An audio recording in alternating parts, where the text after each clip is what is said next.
Guys, ito siya, oh, ito. Nakita ko na ulit dito. Kung saan lang pala siya nakikitulog. Nakita ko na ulit yung aso. Ayan siya, oh. Ito sa barangay San Jose. Naulan ulit, naulan. Kaya dito ko yung siya nakita. Medyo naambon ngayon. Nakita ko siya ngayon dito. Nakasarado, establishment.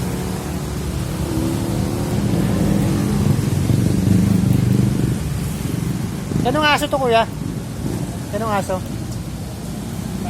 Kaya? Kaya tutulog dito lang? Dito lang?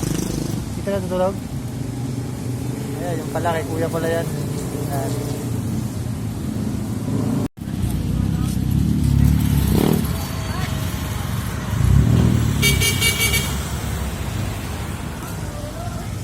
Ayan lugar guys, ha? Yun, yung lugar.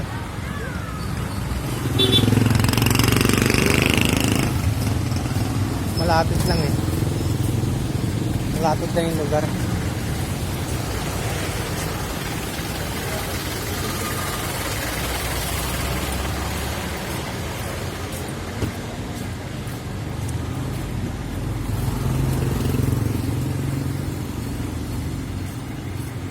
Kaya pala nakakarating siya doon, malapit lang. Ang may-ari ng aso ay yung auto supply dito sa barangay San Jose, sa may mismong arko niya. Ayan yung arko, ayan yung arko. Sigurado nandito yung aso.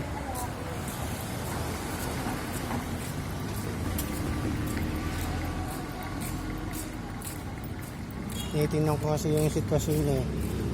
Pagka sinarado na ng may-ari yung kanyang tindahan, kung ano magiging sitwasyon ng aso.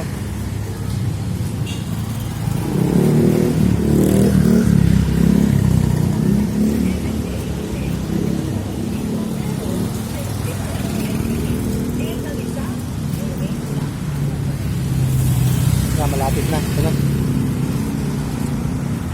Ayan, oh. Ayan yung aso.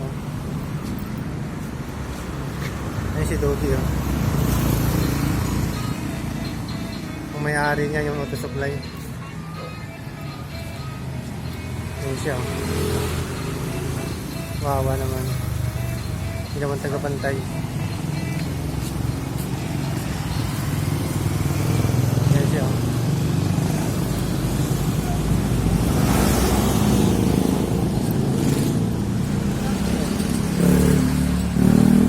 May-ari sa loob, eh. Yung may-ari, eh. San Jose. Sa mga gustong mag-rescue, ayan, malapit lang sa gasolinahan.